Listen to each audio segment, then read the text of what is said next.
full screen into the PowerPoint. Now, chat, if you want, you can tell me to remove my face, and that's going to be something that we can do, or we can leave my face here. It can go either way.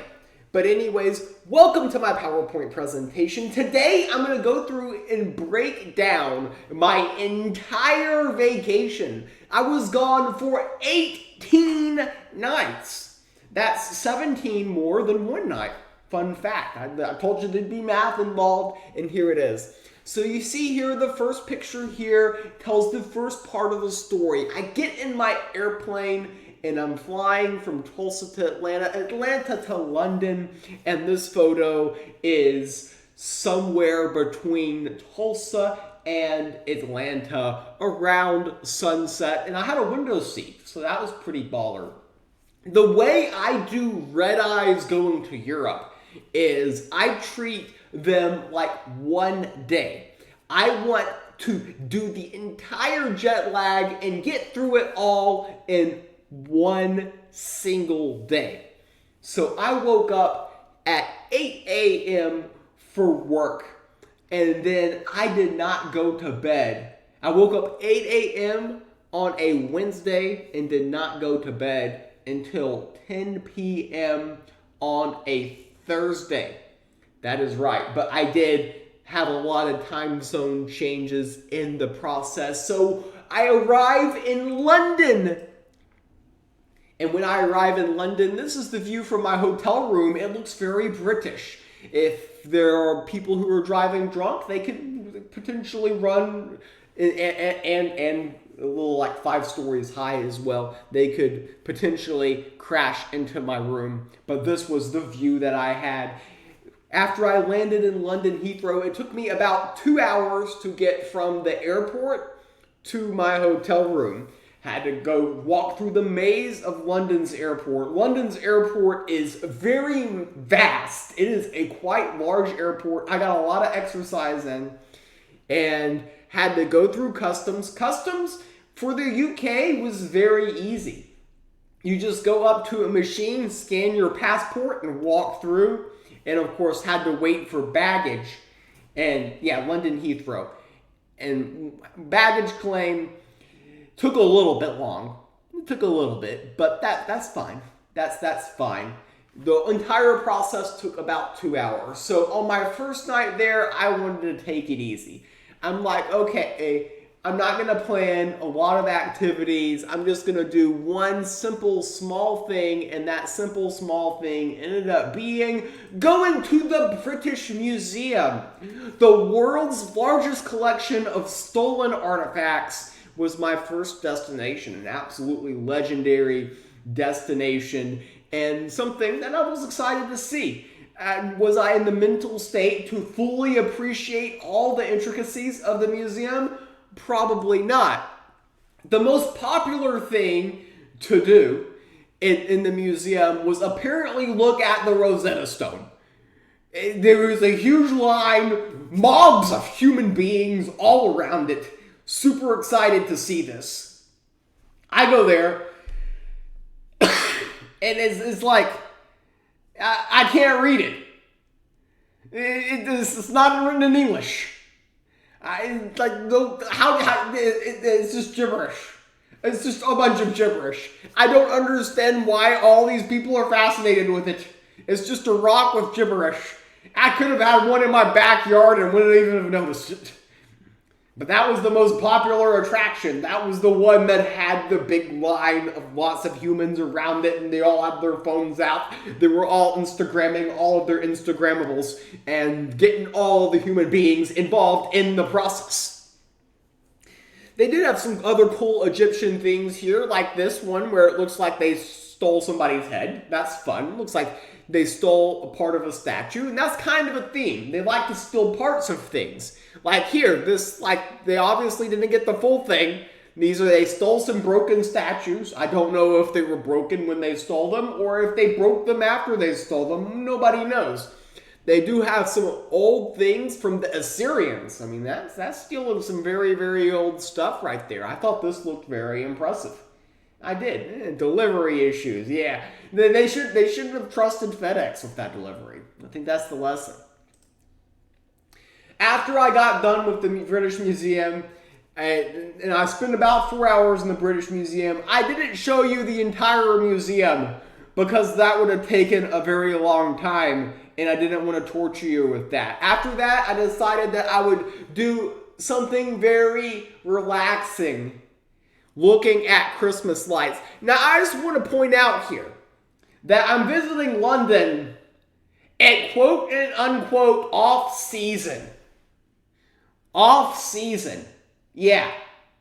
About that. There's a lot of people for off season. But anyways, there are a lot of lights, and I wasn't planning on walking around a lot, but a lot of the streets look the same. The end of the first day, I walked 15 miles after a red eye. First day, not bad. A lot of good exercise. So I go to bed, wake up the next day, 6 a.m., bright and early, and I go, and this is the scene right in front of Buckingham Palace. We've got a cute little fountain here. The water portion was under maintenance behind, but hey, it was good scenery. This street I thought looked very British, and I think most people would agree with that. And here is Buckingham Palace. Yeah, if you visit it at 6 a.m., there are no people. Strategy. But I really loved, out of everything I did in London, my favorite thing was probably this walk I had in the morning. I went for a 7-mile walk through a large portion of central London's must-see thingamajigs. And here's Big Ben at sunrise. Got it here in the background, and here it is. They have clocks. This is what old people used to use as clocks. A little bit of history right there. It's sunrise. We have this, which was I believe the Parliament building, which was a pretty building. I walked around it. It was very nice. And here's a better view. On the other side of the river, I walked across the pedestrian bridge, got on the other side, and this looks very British to me. This was a pure leisure trip, yes. It looks very, very British to me. And we move along, and this is the finest beach they have in Britain. I heard. London's finest beach, right there. It's a beach of sorts. Along the River Thames. Nice little view of downtown there as well. This was St. Paul's Cathedral. Pretty famous church, I believe, from what I read according to the Googles. And I really enjoyed this pedestrian bridge. I enjoyed the pedestrian bridge more than I enjoyed the church. I walked around the church once, but they charged like $25 to go in, and I had other things to do. So I didn't go inside it, but I walked around it. And here is the Tower Bridge. Rawr. Pretty cool. It's like someone built a house on a bridge. Like you could legit live there. That's just like absolutely crazy to me. So and then here's a battleship. Rawr. So the first thing I did that day, that was actually like a scheduled attraction. Well, I should point out the reason why I did this walk in the direction that I did this walk was I had a reservation for the Sky Garden at 12. That was the only reservation I had, but I needed something to fill my time before 12. And pretty much all the attractions in London either open at 9 or 10. The Tower of London opened at 9. I hit that right when it opened, and it was nice to walk around at first before the Americans woke up. Once the Americans woke up, it got very, very crowded. Here we have a nice little fortress. And this fortress was somewhat interesting. It was built in like 1066. So in about 42 years, they're going to have their 1000th anniversary, which I'm sure will be a very big party. And this gate actually used to be an entrance point. This entire thing used to be filled up with water, and you could actually see the watermarks like on the side of part of the tower where it used to flow. But then # global warming and the river no longer flows there, and this is just a gate that leads to more land. Yeah. It's called Trader's Gate. There was a tour guide there or like one of the speakers that had a presentation about this gate, and he called it the first water gate, and then asked if there were any Americans around. And literally everyone, there was 100 people there, and 90 of them were American. Yeah, that's the problem. Americans ruin everything. So again, this was a building that had a museum, and there was a church inside it, and there's this person here who will yell at you if you try to move in. Just saying. And this was the place where they hold the crown jewels. Now they let you take pictures of anything in the Tower of London except the crown jewels. Well, they'll have an angry person with a musket and a fuzzy hat come at you if you take pictures of that. They have a dragon. I don't know why. I took a picture of a dragon. No idea why they have a dragon. But I found a dragon.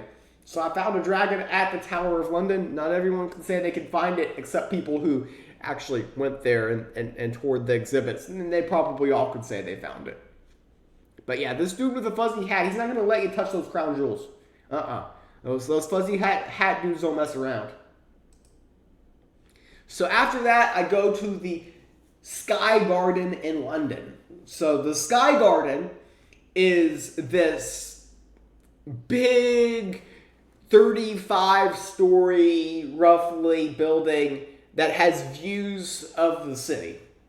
Now, the line to get in, it was a free attraction, by the way. The line to get in was 1 hour long. It's like going through TSA. So was it really worth it? And I don't really know. Honestly, probably not worth it. But I go up there, and they call it the Sky Garden, but they had 2 plants. And that was it. It was mostly just go up here for a free view of London, and we have a bar that we'd like to sell you overpriced drinks. I did not buy overpriced drinks, but I did plan out the rest of my day up here.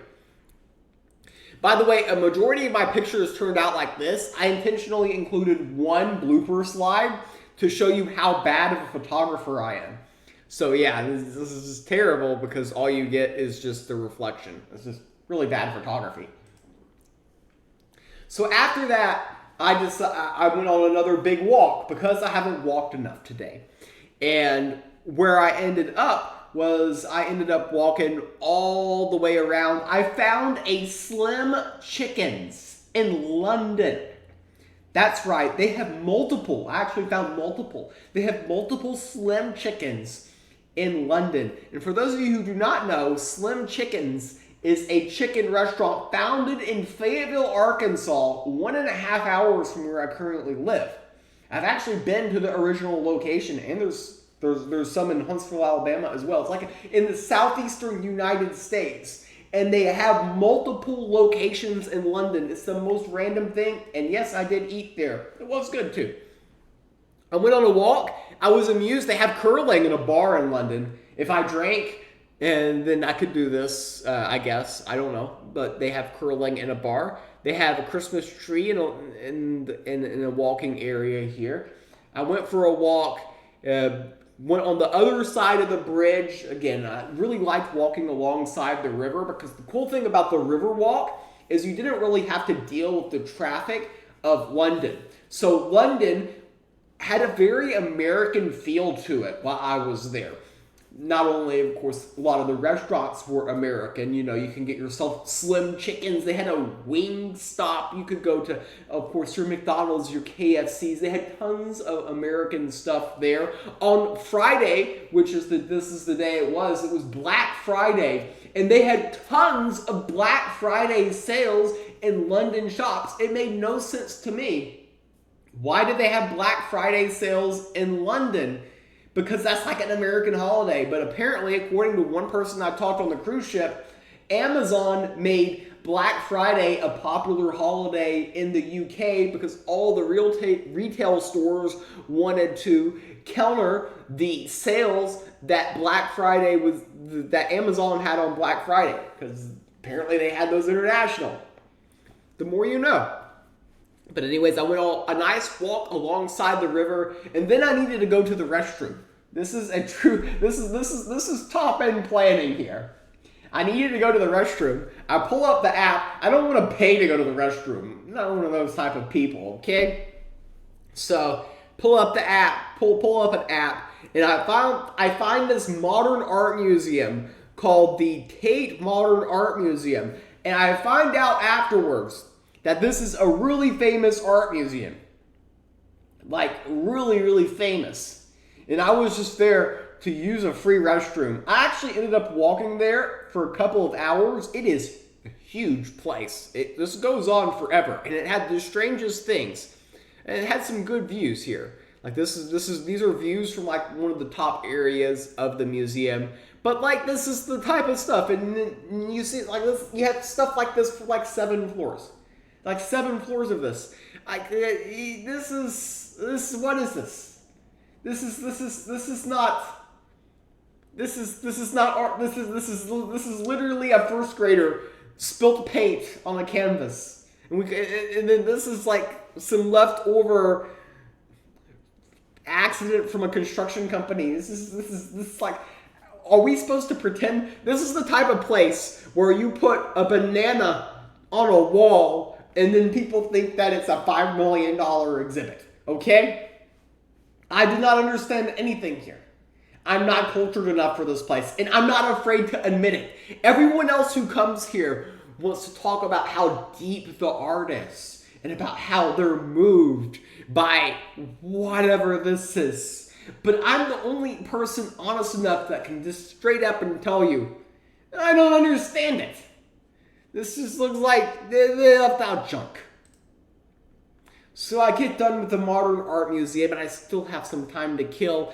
I see this big swarm of people you've got here. A nice little building here, a skating rink, a tree, and tons of people. Tons and tons of people. Humans are everywhere.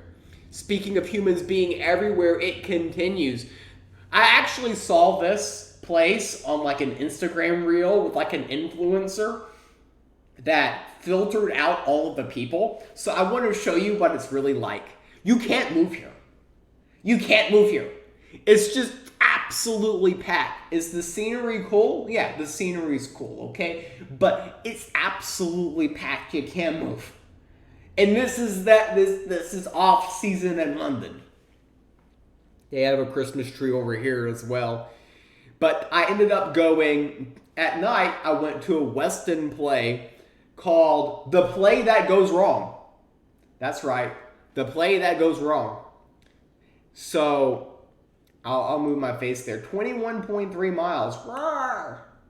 Not a bad day. But yeah, I go to The Play That Goes Wrong. I was looking for a West End play that wasn't a musical. And when you have those type of constrictions, you're really limiting what you can go see. Because most of the West End plays are indeed musicals. I did go see this. This was like the plot of it was a murder mystery that went wrong as a play. So it was very well done. They did a lot with the set. It was very surprising, but it was very well done. I enjoyed it. Anyways, I walked for 21.3 miles. This was what the weather was like, and we actually had a historic high on Saturday, like the hottest November 30th they've ever had in London. So I ended up having quite warm weather for this season, for this trip.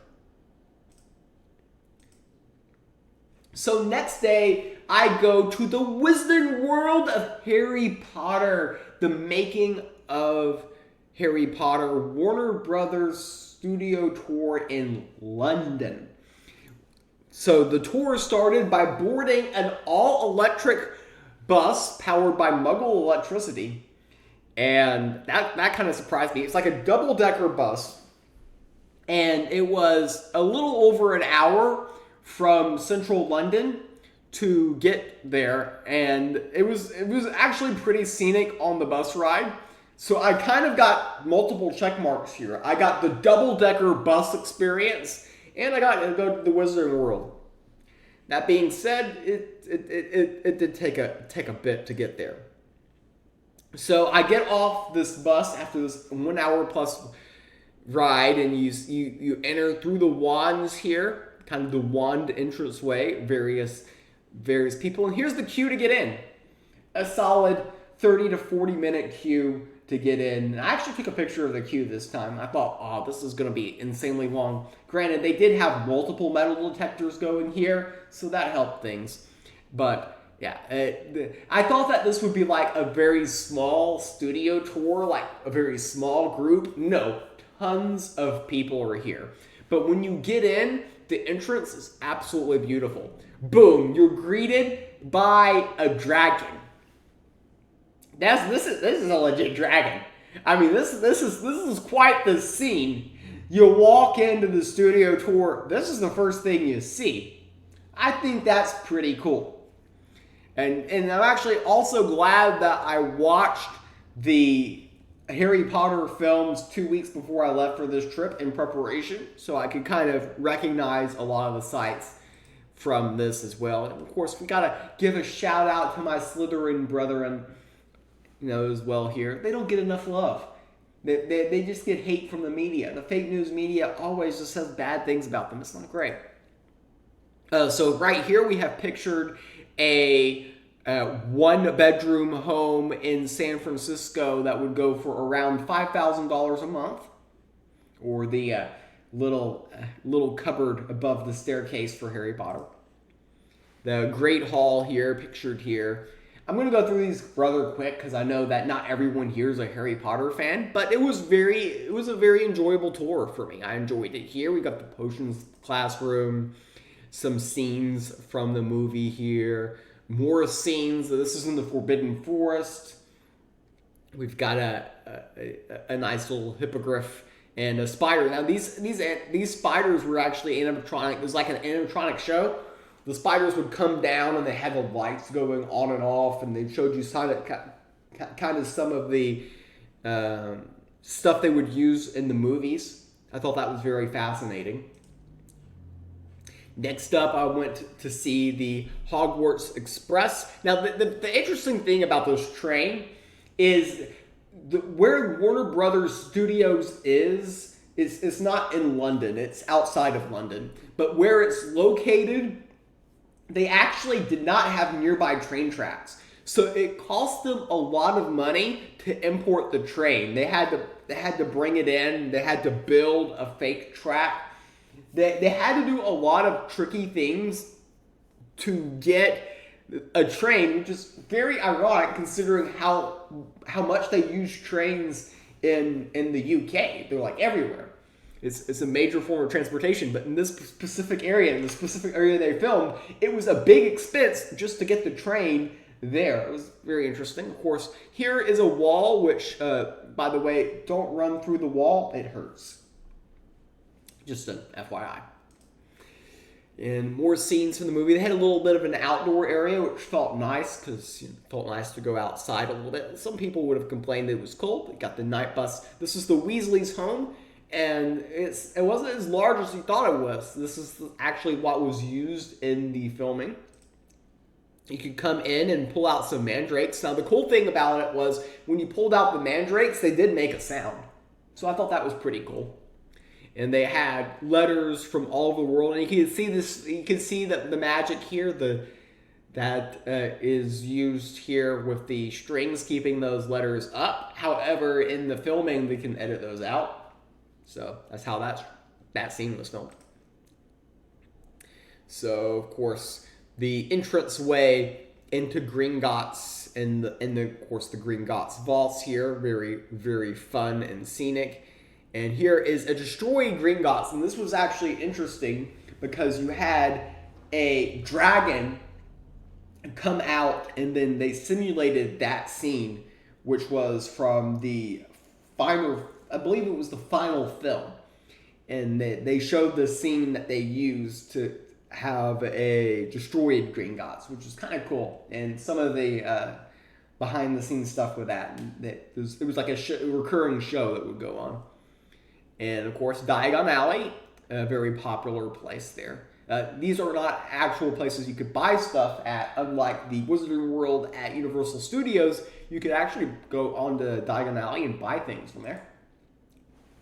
Now here is what Hogwarts. Now, for those of you who follow me on Instagram and followed along on this trip, this photo was not included because Instagram flagged it for being too naughty.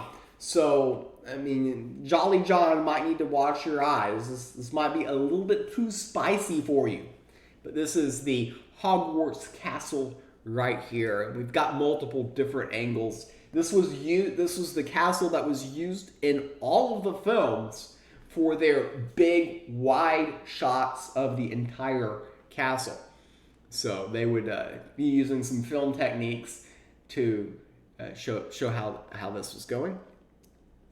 So after I was done with that, I ended up going into the downtown area, and here we've got Trafalgar Square and tons of people in the background right here at Christmas, just getting drunk and hanging out by the square. So what I did at night, of course, got Piccadilly Circus here to the right. I walked around a lot, and I ended the night at London's best comedy club, or something like that. This is what they claim to be. It was actually a very good show. They had 3 comedians, and all 3 of them were good. But it was a very interesting venue because they had plants on the ceiling. You can see a little bit here, and plants on the walls. It was held at the Arboretum. It was like a maybe had 100, 150 seats, maybe. And it was a very weird venue. It was just plants, like all above you was plants, and then like the wall, it was just all plants. Like, I don't know. It was kind of a weird comedy show venue. I sat in the front row, and I was the only American in attendance. So they enjoyed that. The comedian had a joke that said, "We used to get a lot more Americans, and then the election happened, and now nobody will admit to it." So, are those the only plants in London? No, there's some more. There's some more. Oh, somebody wanted plants in London. So now we start the next day. This is day number 3 in London. We are now in, this was the Kensington Garden area. Yeah, it was kind of nearby my hotel, and I walked around it. Went for a nice walk in the morning. Here we've got some fountains here. Jolly John would appreciate the feminine qualities of this.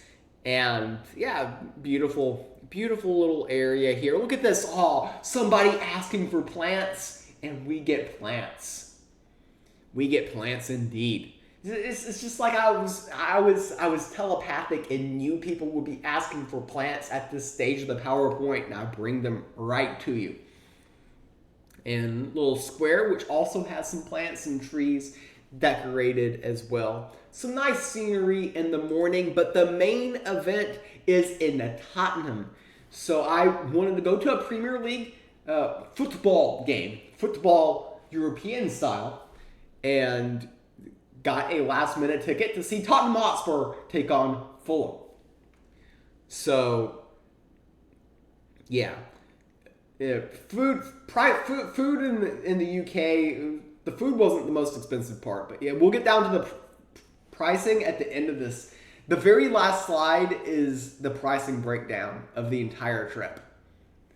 The very last slide of 157. So, for those of you who are curious, you are one third of the way through this presentation. So yeah, this is Tottenham, and this is the stadium, Tottenham Hotspur Stadium, and it was a great stadium. I really enjoyed the stadium. I've been to a lot of very nice sporting venues in the United States, and I would argue that this might be the best stadium I've been to. Here I am, 7th row, and it's raining.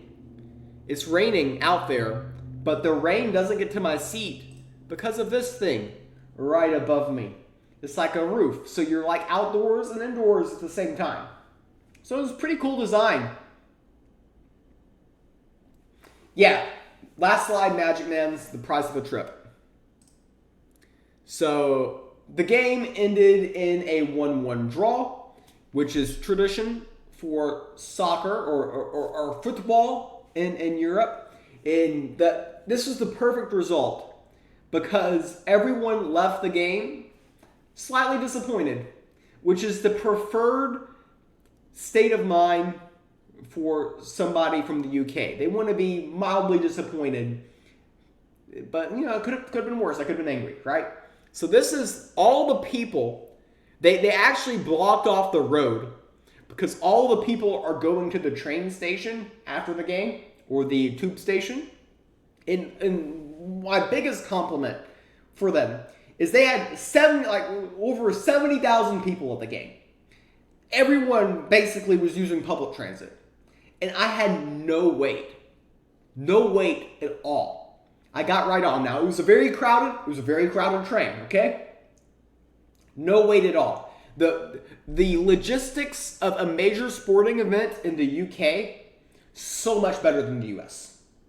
So much better than the US. So, have a Q&A at the end of this. Yeah, that'll be good. So, after that, I went back to my hotel room, got some Kentucky Fried Chicken. I know. American getting KFC. To be fair, KFC in London is better than KFC in the US, I will admit. But I decided to do a little bit of a Christmas fair. They have a Winter Wonderland theme. And this was a very weird thing in London I went to. Okay, this is, of course, a seasonal attraction. But I walked by it many times on my trip, and I couldn't resist. They have tons of human beings. Yeah, all of those are human beings. All of those are human beings. Humans absolutely everywhere. I did two attractions. Well, I did two things. Well, three things really. I rode the Ferris wheel. I went to the fake Cirque du Soleil show, and I people watched. Those were the three things I did. So we went up into the Ferris wheel here. Look at this views. Look at all these peasants, all of those human beings, all of those little minions walking around here. Great views of the entire fair. But this gives you a good view. This is one side of the Ferris wheel. This is the other side. Pretty much gives you the view of the entire fair. So they had Santaland. And in Santaland, what would you expect to find in Santaland? You would expect to find some Disney stuff. So if you're a fan of Disney World, you may have heard of an attraction called It's a Small World. And that's what this is. It's a Small World adventure. And yeah, I wasn't allowed to go on this ride because apparently you had to have a kid. According to them. So that's interesting. And oh yeah, if you've been to Disney World, this is the Haunted Mansion. You can't really see the lettering right there, but just take my word for it. This is the Haunted Mansion. That line was insane. Now, not all of them were direct copies of Disney World lines. Like, for instance, you've got Ice Mountain. Ice Mountain, not quite Space Mountain. Not quite Big Thunder Mountain, not quite Splash Mountain, but it's seasonal, right? So Ice Mountain. You've got Jumbo the Flying Elephant.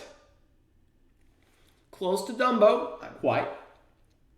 And we've got Hangover, the Tower. Welcome to fabulous Las Vegas, Nevada. Hangover. So there you go. They had something to remind me of home, Route 66. I live on Route 66 in Tulsa, Oklahoma, the capital of Route 66. Fun fact, we recently had a billionaire buy that title. And I went to the circus show, which did not have great attendance, but was very good. I enjoyed it. So that ends my time in London. You got to see 4 days worth of stuff in London. Now I move on from London and move to Southampton. So we go to the train station here, and boom, just like that, we've arrived in Southampton. Now, I do have a fun story about the train. Now, the train, I looked online. If you look online for Southwestern Railways, if you look online for that, they get 1.5 stars on Google. And every review is like 1 stars. Everyone is just angry British people talking about how terrible the train is. And like, I wrote it, and honestly, it was a great experience. I was in a train car. I had like 3 rows to myself. It was chill. It was a nice little ride through the British countryside. Honestly, I did not hate it. So nice little 1.5 hour train ride. I arrive in Southampton, which is the port of my cruise. The main, most popular attraction to do there is they have a Titanic museum. So I went to the Titanic museum, which I find very ironic because I'm going on a cruise the next day. And yes, the day before my cruise, I go on the Titanic museum. The most famous thing that Southampton is known for. So this museum was actually quite fascinating. Not a great place to take photos, but had a lot of interesting exhibits. It had one room that basically had a map of Southampton and then showed dots of households where members who worked on the Titanic died. And basically every single street in Southampton had an employee from the Titanic who died there. It was insane. Like pretty much everyone who was working as an employee on the Titanic was from Southampton. They also had a very interesting room that played clips from the trials, the post trials of the Titanic, like the post-mortem trials, where they were trying to diagnose what went wrong. And it was a very fascinating room. I did enjoy that. So, walked around Southampton some, tons of pigeons. Like, Southampton doesn't have as many people as London, but they've got the pigeons. They have this statue, which is dedicated to the pigeons. Pigeons everywhere in South London. It's like the gate entrance to the city. They had a little bit of a night festival as well, but quite smaller. I went into this little mall, and it may have gotten some McNuggies, but hey, I mean, maybe, possibly. But anyways, this was their little Christmas festival. Nice little scenic tiny thing here. You've got a fun house and right next to Burger King. Now, interesting story about the Burger King. So, I had some inside information that I needed to watch out for gangs while on my trip. Because apparently in London there are some pretty mean gangs. But the biggest gang I saw there was about 20 teenagers. I didn't get a picture of this, but I should have really gotten a picture of this. But there was about 20 teenagers, all wearing Burger King hats. Now that's a gang. That's a fearsome gang. The Burger King hat gang. That was the biggest gang I saw on my trip. I mean, that's scary. Next day, it's time to board my vessel, the Norwegian Encore, and here you can see a decent representation of some of the average ages of the passengers here in line to get onto the cruise ship. So if you're interested in passenger data, this cruise had 2,800 passengers, roughly, and 1,300 of them were solo passengers, which is an incredibly large percentage for a cruise. I was one of the solo passengers on this cruise. Many solos. About 80%, I would estimate, of the ship was 65 plus in age. 80% rough. That's not an official statistic. That's an estimated statistic. Just to give you an idea on the age, roughly about 80% probably fit in that 65 plus with, the rest being other ages. I walked around this cruise ship for 12 nights. I still don't know what this thing on the left is. Here's a little bit of a shot of the slide here. This was early on the cruise before really people got on board. And we sail away. This is a little bit of a sunset alongside a lot of the boats. Southampton is a very big maritime city and has a lot of boat traffic in the London area. My first excursion, the first place I dock at is in Vigo, Spain. So Vigo, Spain, and the most popular thing to do there is to visit Santiago de Compostela, which is a major religious pilgrimage site in Spain, according to all of their advertising. So it was a very small town in Spain, kind of a cool place to walk around, very cute place. Their main attraction is this really large church here. You can see it was pretty cloudy when we got there. This would clear up as the day goes on. My tour guide says it rains 365 days in a year in Vigo, and some years 366 days. So yeah, apparently very light sprinkle though. Wasn't a lot of rain. But you can see here, very foggy, and this looks like this church goes into the clouds. And on the inside of the church, it had some pretty sights in there, pretty decorated. I only spent like 15 minutes with a quick walkthrough because I was more interested in walking around the city than the church. But yeah, this was apparently, I think, the casket of like I don't know, one of the apostles for Jesus. Allegedly, this is his casket. It's apparently a big deal. But I enjoyed walking around the city, and they had thin streets like this, kind of cool. Not really many cars, and the cars, it would be all one-way traffic, and this is like a mess. But yeah, beautiful city to walk around. I went to a park, and notice all of the people in this park. We've got one here. A lot of pigeons. Yeah, we've entered the part of Europe where the pigeons outnumber the people. So a nice little walk through the park. And again, another great view from the park here. Love getting up to the high ground and looking down upon my peasants. I had that little thing in common with cats. So really enjoyed this. Beautiful view. More nice view, different park. But yeah, just going along here. We've got one person with their dog. And little nice view here on the countryside. And here's the church from a distance. Again, I did a lot of walking around the city. I had about 3 hours here and mostly just went for a walk. More views. Here's a little river. Here's a bridge over said river.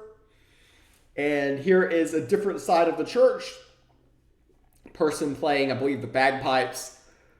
A lot of people walking, a little bit of a nice view of some of the side streets they have here from an elevated area. Kind of take a look at the architecture here as well. And so that was it for Santiago de Compostela. It was a nice little small town. It was something to do. I basically got that excursion for pretty much free because I get a $50 shore excursion credit, and it was just kind of a thing to do. I had about an hour after that to explore Vigo, which was the place that we docked at. So this is Vigo here. They had their own little Christmas lights festival, which is what they're most known for. And you can see here all this stuff is, but it's not dark yet, so you can't really see the lights when it's not dark. But you can kind of see what they have going here. Some cute little architecture. Now, the one thing I did like about Vigo was it was kind of like that city on the hill, similar to kind of Lisbon vibes. Here's a great view of my cruise ship, by the way. Nice view of the Norwegian Encore. And here are views from the city. So you can kind of see a little bit of an elevation right there. And just an overall kind of nice place to walk around. I wouldn't mind some extra time, but ultimately I didn't really do too much inside of Vigo. And now here we go on to port day number 2. We move on to Lisbon, Portugal. not Spain, Portugal. We switched countries, switched time zones. Fun fact on this cruise, we had 12 nights and we had time changes on 7 of the 12 nights. So here is Lisbon. This is right around sunrise. The sail-in here was just absolutely beautiful here. Cristo de Redeemer statue, the fake one. But you have the beautiful bridge and the sunset here. It was a nice sail-in. I enjoyed this sail-in the morning, and we docked at Lisbon.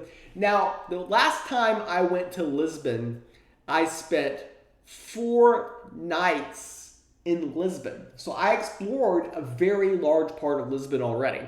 So when I was looking at things to do on this time around, I wanted to explore areas I'd never been.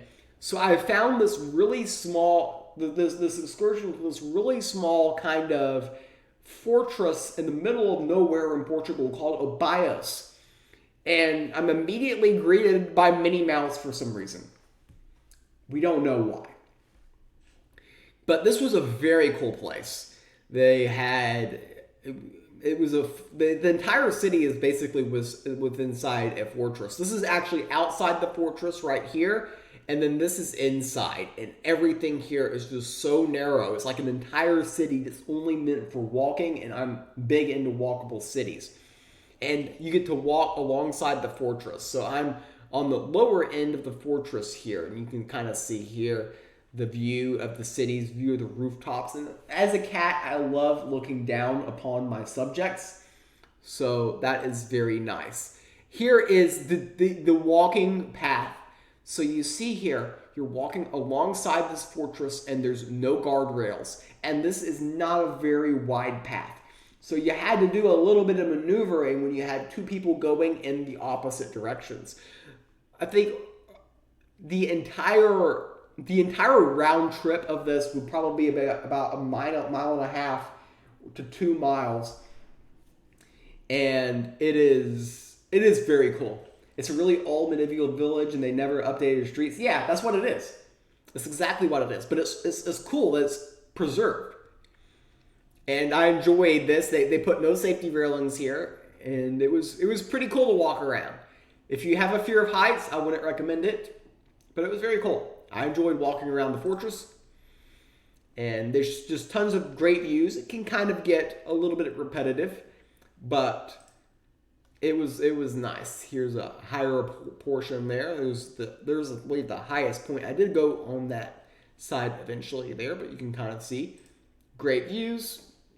This is on the outside, so a lot of farmland just immediately outside the castle walls.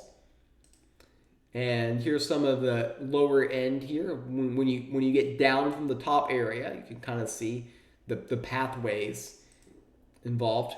So anyways, that was a bias. I walked around there a lot. I enjoyed it. I really did enjoy that. It was a fun place to walk around. And so after that, I go back into Lisbon. And granted, I went here on my previous trip. But I had about an hour and a half to explore Lisbon. I went down and went to areas that I had been before, quite frankly. But it was just, nice fun walk. So here's kind of the cable tram. So Lisbon is a lot like San Francisco, except without as big of a homeless issue. And that's kind of the truth. You kind of have the hilly city, lots and lots of hills, lots of elevation changes, and right by the coast as well. So you can see here, looking down upon our peasants, just some great views of Lisbon. Very pleasant walk. It was around 65 degrees Fahrenheit. While I was there, the weather was just absolutely perfect. Yeah. Obios is not Lisbon. I'm aware of that. Agrante. It's like an hour and 20-minute drive, roughly, I believe, or something like that. But I docked at Lisbon and wanted to do something different because I spent 4 nights in Lisbon. But yeah, this is just beautiful views. And here we go. A different castle, but you can kind of see on the lower end here. here we have a sunset, and look, all the people are here. Literally, all of the people are here. Some pictures from the sail away from Lisbon. Again, enjoyed that. So, all right, we're done with Lisbon. And next up, we have Ponta Delgada, Azores. So this was a part of the sail-in I had for this was just absolutely great here. This is actually a double rainbow, but my photos aren't the best. But the scenery from the sail-in here was just absolutely great. This is a volcanic island chain in the Atlantic Ocean. That 9 islands, and the population of all 9 islands combined is only like 250,000 people. Very, very small. So this is the again part of the view from the sail-in, and I made a friend. Okay, this is the view that my friend had. Beautiful view here. Looking down upon your peasants, a little bit of an island right there. More different side of the view here. The views were very nice. We're actually supposed to go a little bit higher, but part of our tour got canceled, or I guess restructured, because of fog in one area. But yeah, that's a picture of the fog. And eventually the fog would go away. They claim to have 4 seasons in a day, but the temperature was around 65 degrees the entire day. They just had some part of the day where it was raining and other parts of the day where it wasn't raining. It didn't rain hard. So calling that 4 seasons is a bit of a stretch, but to each their own. Here's a beach. I did no Instagram editing here. There is literally no people. Literally no people. Literally no people. It is quite amazing. Again, no people here in this picture. This was actually taken while I was moving, and a little bit of a rainbow on that island. I'm in a Jeep, by the way, so hard to get pictures while moving.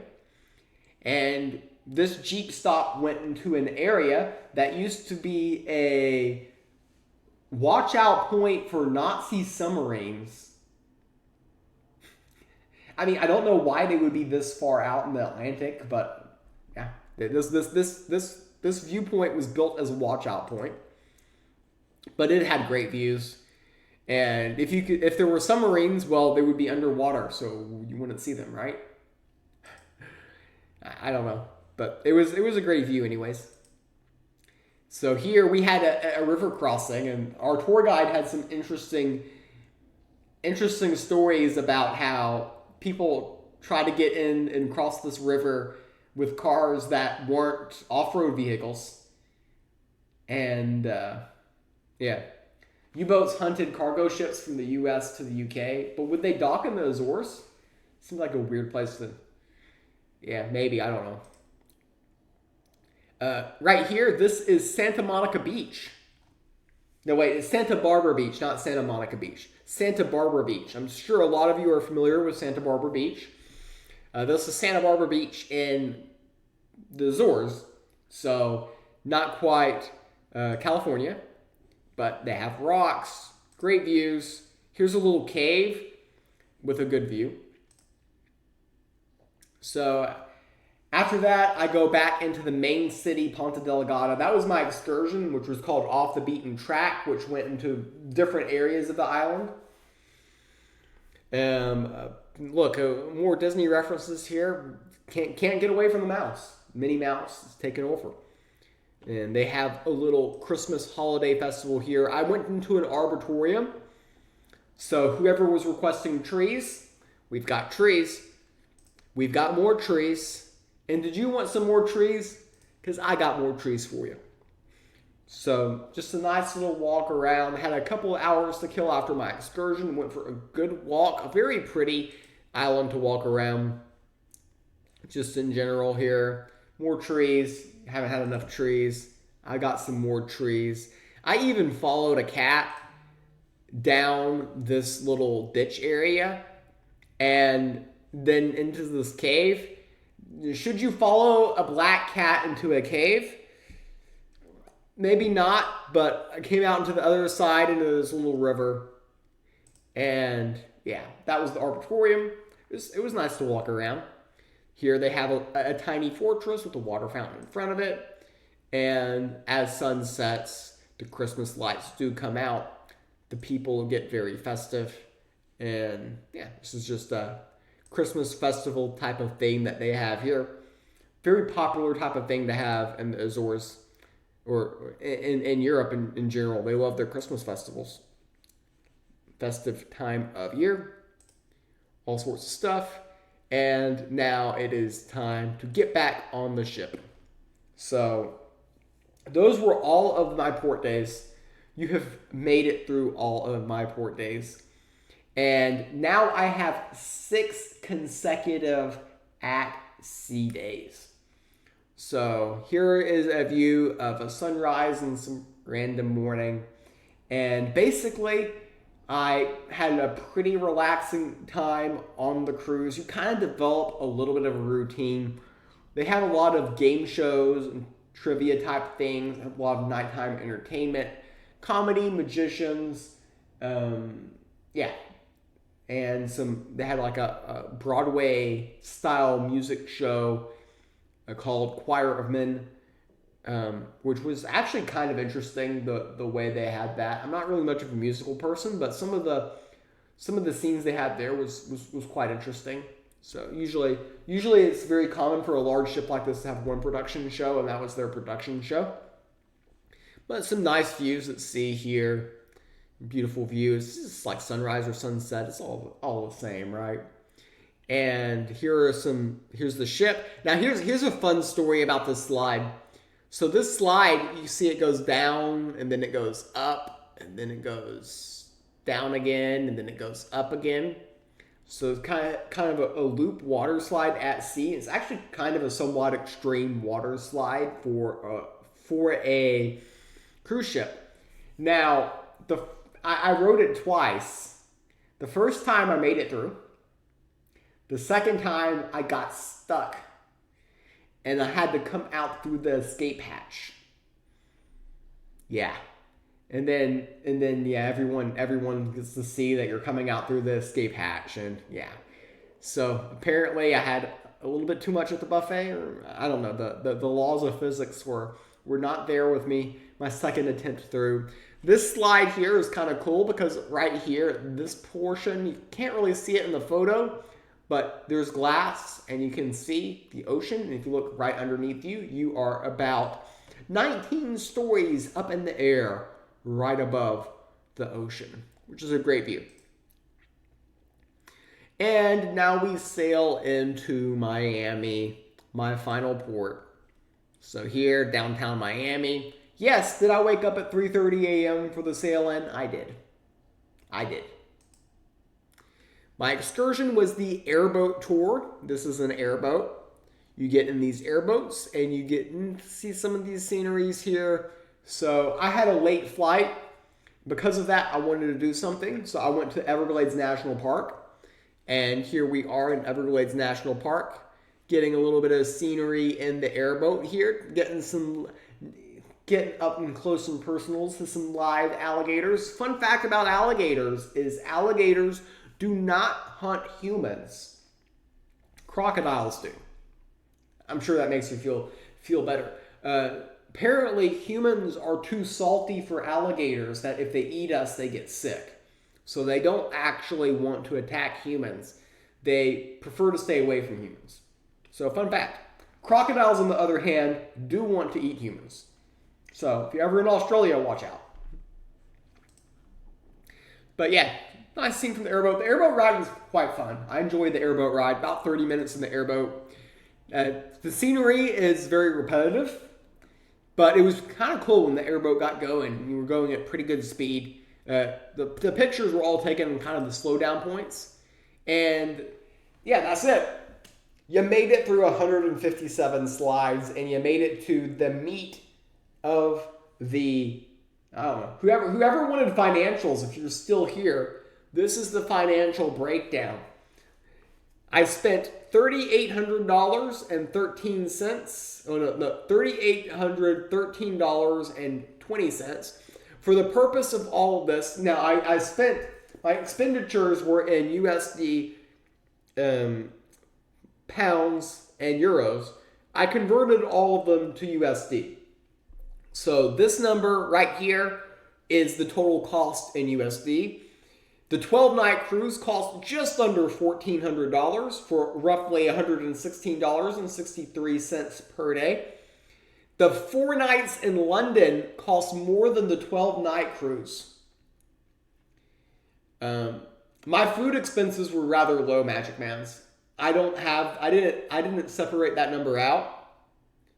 Actually, I could. Hold on.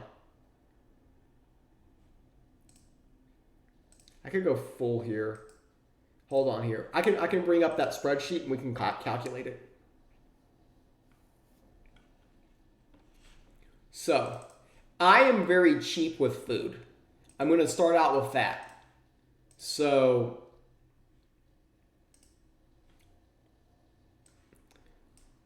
and should I show screen? Scene. All right, so this is everything. Everything here. This includes everything. So if you want food in London, so I'll just calculate it right here, there for you. I've got everything itemized here. Room snacks, that counts as food. Snack.